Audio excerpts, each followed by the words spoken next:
Assalamualaikum warahmatullahi wabarakatuh. Selamat pagi anak-anak semuanya.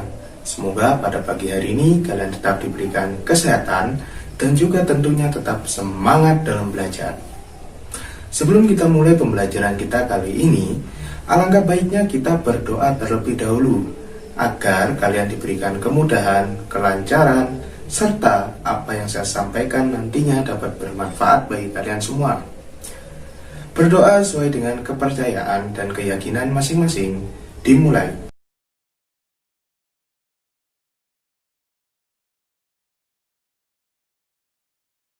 Untuk mengecek kehadiran kalian dalam pembelajaran hari ini, silakan tuliskan nama serta nomor absen kalian di kolom komentar di bawah ini, agar saya mengetahui siapa saja yang tidak mengikuti pembelajaran kali ini. Dan juga siapkan buku serta alat tulis kalian untuk mencatat hal-hal atau poin-poin penting dalam pembelajaran hari ini. Selagi kalian menyiapkan alat tulis dan juga buku catatan kalian, saya menyampaikan kepada kalian untuk tetap mematuhi protokol kesehatan COVID-19, seperti mencuci tangan 30 menit sekali, selalu menggunakan masker agar kalian terhindar dari virus corona, menjaga jarak minimal 1 meter dengan orang lain, hindari menyentuh bagian mata, hidung maupun mulut sebelum kalian mencuci tangan kalian, dan juga tetap berada di rumah saja jika tidak ada kepentingan yang mendesak. Jika kalian sudah siap semua, mari kita mulai pembelajaran kita hari ini.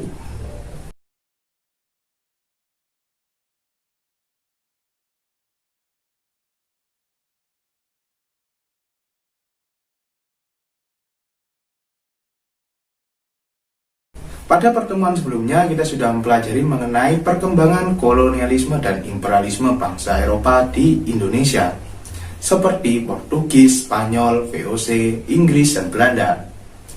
Nah, apakah rakyat Indonesia hanya diam saja melihat penjajahan yang dilakukan oleh bangsa Eropa?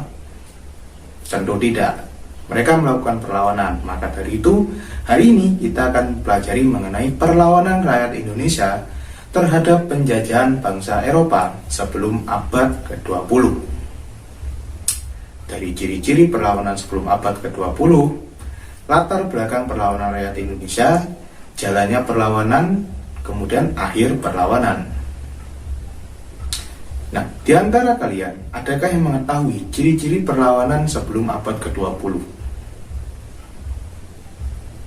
Ya, tepat. Yang pertama yaitu masih bersifat lokal atau kedaerahan.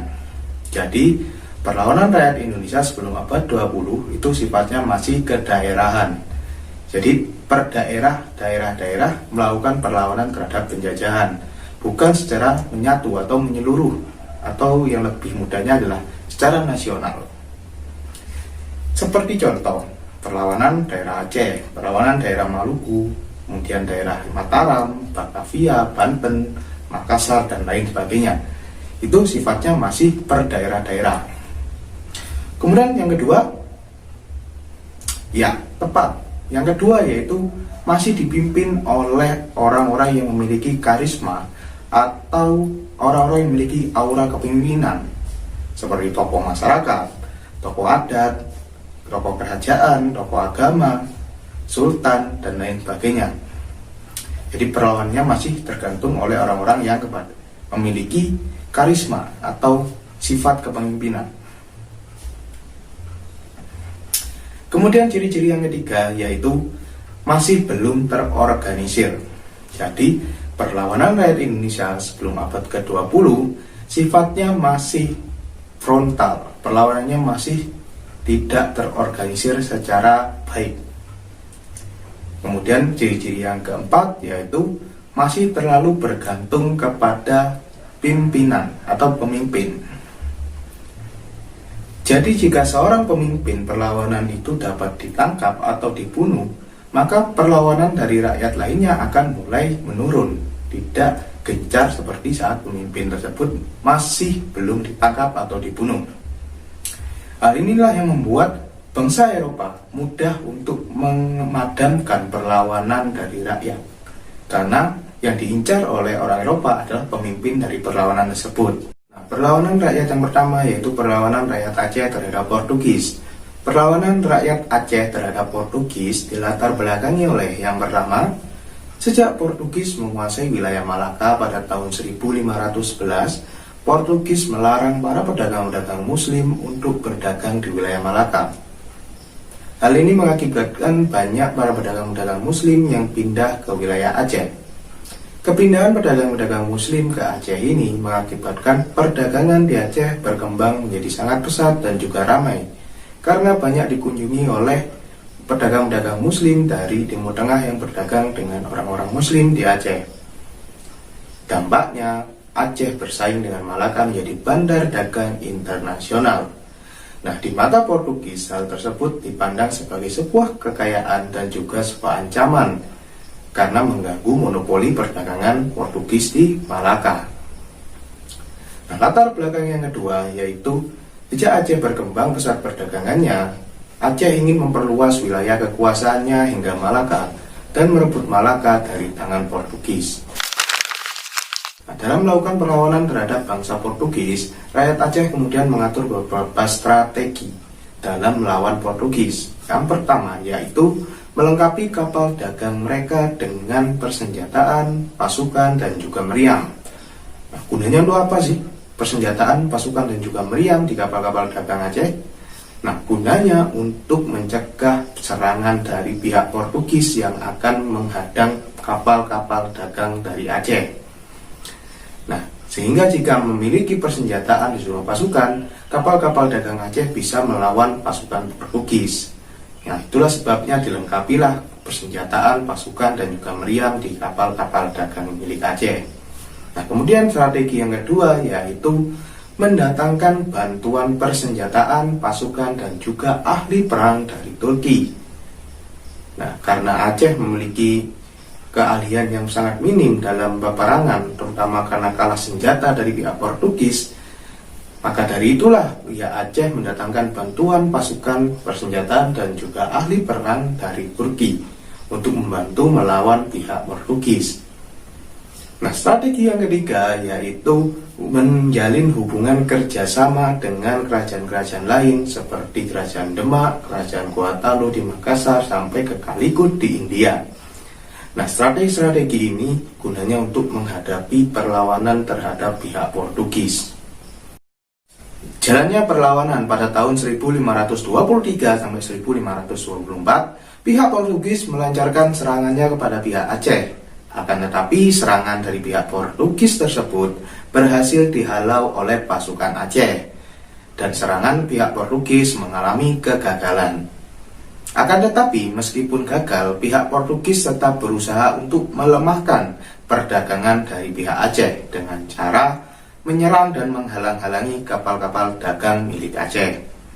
Pihak Aceh tidak tinggal diam pada masa Sultan Iskandar Muda. Sultan Iskandar Muda ini adalah orang yang memiliki cita-cita untuk mengenyahkan penjajahan termasuk pihak Portugis di tanah Malaka. Sultan Iskandar Muda melakukan beberapa langkah seperti memperkuat angkatan lautnya dengan kapal-kapal besar yang mampu menampung 600-800 prajurit. Yang kedua yaitu pasukan kavaleri dari pasukan Aceh diperkuat kuda dari Persia. Nah, kuda dari Persia ini karena sudah terkenal tangguh, tangkas, dan juga cepat dan sangat cocok untuk medan pertempuran, pihak Aceh berminat untuk memperkuat pasukan kavalerinya dengan kuda dari Persia. Kemudian yang ketiga yaitu membentuk pasukan gajah dan milisi infanteri.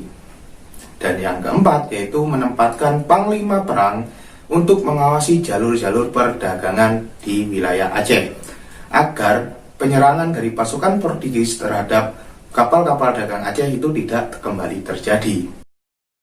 Setelah melakukan beberapa langkah tersebut, pada tahun 1629, Aceh melancarkan serangan besar-besaran terhadap pihak Portugis di Malaka.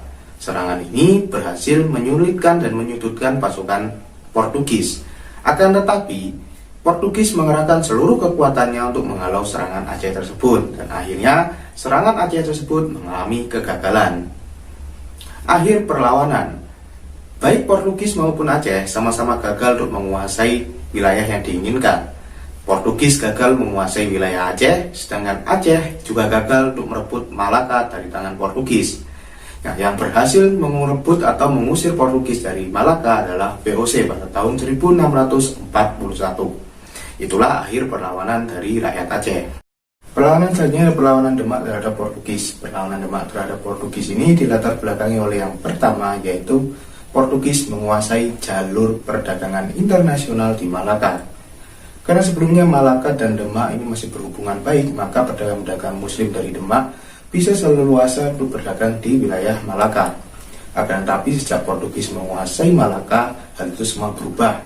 Para pedagang Muslim kesulitan untuk berdagang di Malaka. Kemudian yang kedua yaitu adanya monopoli perdagangan yang dilakukan pihak Portugis. Hal ini jelas mengganggu perdagangan dari pihak Demak. Kemudian yang ketiga yaitu Portugis mengganggu pedagang-pedagang Muslim.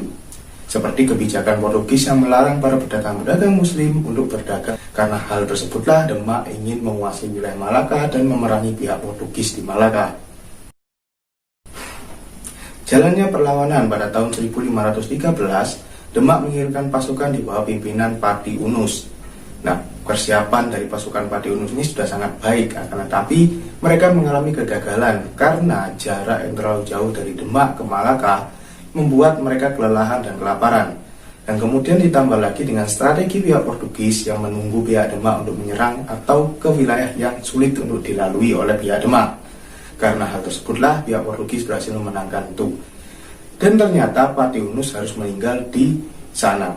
Tapi Pati Unus mendapatkan gelar yaitu Pangeran Sabranglor. Pangeran Sabranglor itu artinya adalah pangeran yang menyeberangi lautan utara untuk menyerang Portugis di Malaka. Kemudian selanjutnya yaitu penyerangan oleh Fathahillah ke Pajajaran. Mengapa Fathahillah menyerang ke Pajajaran? Karena Pajajaran pada saat itu masih bercorak Hindu dan juga Pajajaran menjalin hubungan kerjasama dengan pihak Portugis melalui perjanjian Sunda Kelapa, di mana dalam perjanjian tersebut Portugis diberikan hak untuk mendirikan benteng di Sunda Kelapa. Karena hal tersebutlah Pajajaran diserang oleh Demak. Penyerangan oleh Fathahillah ini berhasil. Pada tahun 22 Juni 1527, Sunda Kelapa berhasil direbut oleh Fathahillah dan nama Sunda Kelapa dirubah namanya menjadi Jayakarta. Dan perlu diingat tanggal 22 Juni 1527 dijadikan hari jadi kota Jakarta sekarang. Nah, itulah perlawanan Demak. Nah, perlawanan selanjutnya yaitu perlawanan rakyat Maluku terhadap Portugis. Nah, perlawanan rakyat Maluku terhadap Portugis ini dilatar belakangi oleh yang pertama, Portugis menembaki Jung-Jung dari Banda yang akan membeli cengkeh di Tidore. Hal ini membuat kerajaan Tidore marah terhadap tindakan yang dilakukan oleh pasukan Portugis. Kemudian yang kedua yaitu perjanjian Zaragoza. Kok bisa perjanjian Zaragoza menjadi latar belakang perlawanan rakyat Maluku terhadap Portugis? Padahal itu kan perjanjian antara Spanyol dan Portugis. Ya, di perjanjian Zaragoza itu, Spanyol diharuskan untuk meninggalkan Maluku. Hal ini membuat Portugis semakin berkuasa sepenuhnya terhadap monopoli perdagangan di wilayah Maluku dan melakukan tindakan semena-mena terhadap rakyat Maluku. Inilah yang membuat rakyat Maluku menjadi marah terhadap tindakan yang dilakukan oleh pihak Portugis. Kemudian latar belakang yang ketiga yaitu adanya campur tangan dari Portugis terhadap urusan dalam negeri kerajaan Ternate. Hal ini membuat rakyat Ternate marah terhadap tindakan yang dilakukan oleh pihak Portugis tersebut. Inilah yang menjadi latar belakang perlawanan rakyat Maluku terhadap Portugis.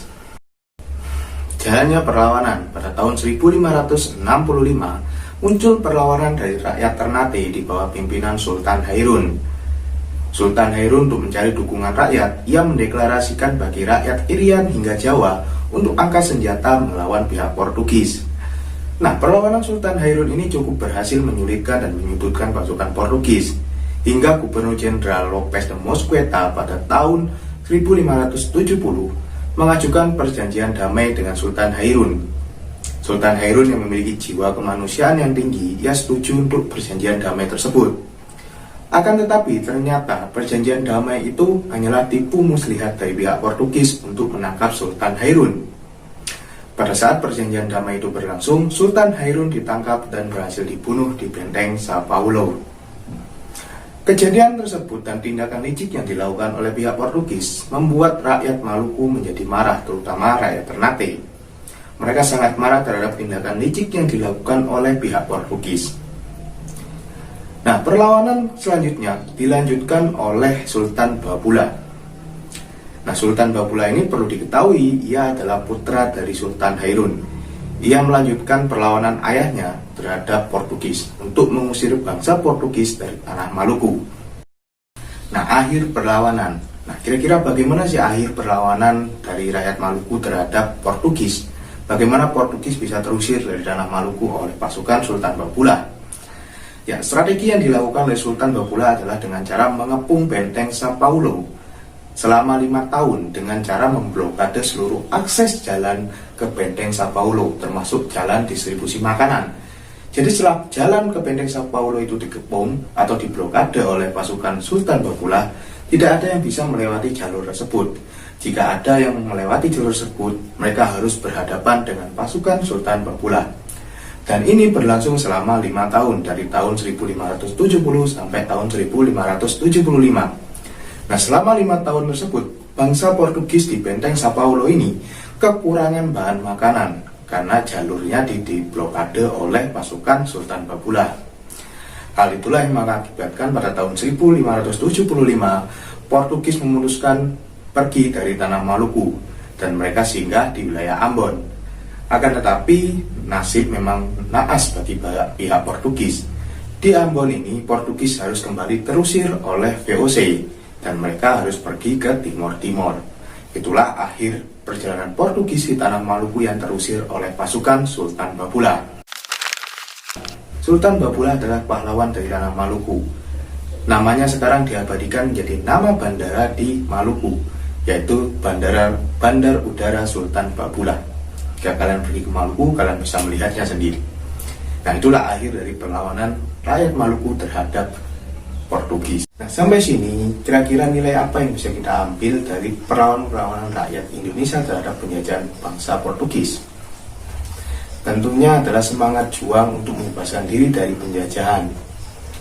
Kemudian, pantang menyerah untuk melawan penjajahan. Dan kita bersama dan bersatu, kita akan menjadi kuat dan berhasil mengalahkan para penjajahan. Nah, bagi diri kita sekarang, bahwa kita harus menghargai jasa-jasa para pahlawan yang sudah gugur dalam medan pertempuran untuk memperjuangkan kemerdekaan Indonesia. Nah, kita sebagai generasi penerus, kita harus terus belajar dan belajar dan belajar agar kita tidak terjajah kembali oleh bangsa-bangsa asing. Nah, untuk tugas hari ini, silakan kalian membuat infografis terkait dengan perlawanan rakyat Indonesia terhadap penjajahan bangsa Eropa. Silakan tugas ini kalian nanti posting di IG kalian dengan tag IG saya, agar saya dapat melihat hasil karya kalian. Silakan beri caption yaitu nama, nomor absen, kelas, dan juga nama sekolah kalian. Nah, sampai sini kalian sudah paham mengenai tugasan kalian. Jika kalian sudah paham mengenai tugasan untuk kalian, mari kita akhiri pembelajaran hari ini. Tapi sebelum kita mengakhiri pembelajaran hari ini, alangkah baiknya kita berdoa terlebih dahulu agar materi pembelajaran hari ini dapat bermanfaat bagi kalian semua. Berdoa sesuai dengan agama dan kepercayaan masing-masing dimulai.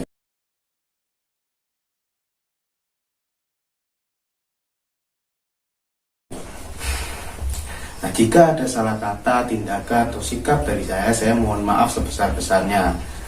Akhir kata saya ucapkan wassalamualaikum warahmatullahi wabarakatuh. Jas merah.